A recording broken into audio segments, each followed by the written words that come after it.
As the recount attempts loom, Donald Trump continues to fill key positions in his administration. Trump has tapped former Labor Secretary Elaine Chao to be his Secretary of Transportation, and Georgia Congressman Tom Price. He's been picked to lead the Department of Health and Human Services. But Mr. Trump has yet to decide on a Secretary of State. Washington Post reporter Ed O'Keefe is on Capitol Hill and joins us now. Okay, Ed, after meeting with Petraeus on Monday, Mr. Trump met today with Chairman of the Senate Foreign Relations Committee, Bob Corker of Tennessee. And he'll sit down today with a private dinner, Mitt Romney, later tonight. Does one of these candidates have the inside track for the Secretary of State position? Oh, it's hard to know, Rena, in part because some of the other picks that have emerged were folks that we weren't necessarily talking about.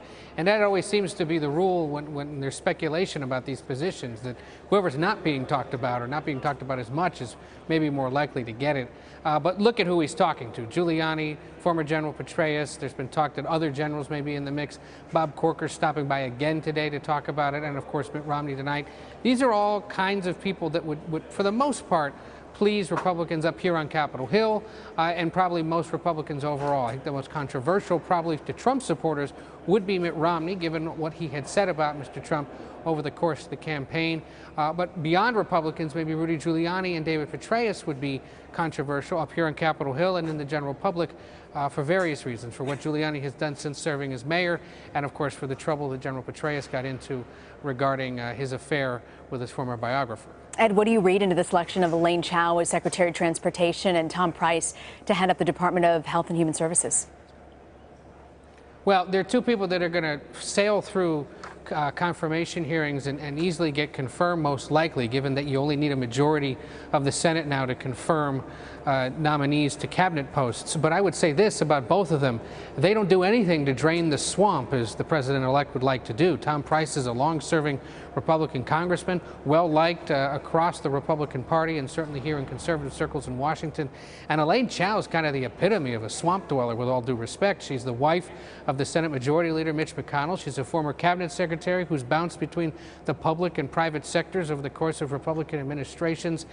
Not exactly the kind of Washington outsider that Trump has vowed to install in his government. That said, again, she would enjoy easy Senate confirmation, probably get a lot of Democrats as well, given that Mitch McConnell is her husband and that she has served before and is seen as a relatively qualified and well-meaning government official. But Democrats are very quick today to say, if she is the Secretary of Transportation, we want to see what her plans are to work on infrastructure spending. Remember, there's been talk of the president-elect about coming up with a new big jobs program to rebuild the nation's roads and bridges and airports.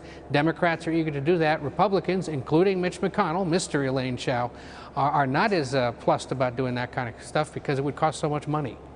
I want to ask you, I was just confused when I read this tweet. Maybe you can explain it today from Donald Trump, talking about possible jail time or loss of citizenship for burning an American flag. Were you surprised, as I was when I read this, and where did this come from? My policy, Rena, right now on the president-elect is to not be surprised by anything he does or says. We've seen he does all sorts of things, and at this point it's just another day and it's another tweet. But this is interesting. It opens up a whole new line of debate and inquiry. Look, the Supreme Court has said it's protected free speech. If the president-elect feels differently, so be it, but he'd have to convince a Supreme Court of that. And this is an emotional issue for a lot of people. Obviously, there are many who believe it should be a crime. It should be that it's seen as one of the highest levels of disrespect to the country, whereas others say, look, it's a perfectly acceptable mode of expression and one that's been protected and should remain so. There's some speculation that he may have been watching a morning news program that was talking about flag burning by some students somewhere in the country, and he was reacting to that. And others have been saying, look, that some of the reasons that he continues to put out these kinds of things is he's trying to distract from other reporting that's being done about his government in waiting, or about him, or about members of his family. So, I'm curious to see how the response to his tweeting and his comments overall continues to be reported on and received by the general public, whether people are going to start disregarding it or continue to take it seriously. We've never had a president-elect who tweeted as much as he did, and certainly not on these types of subjects.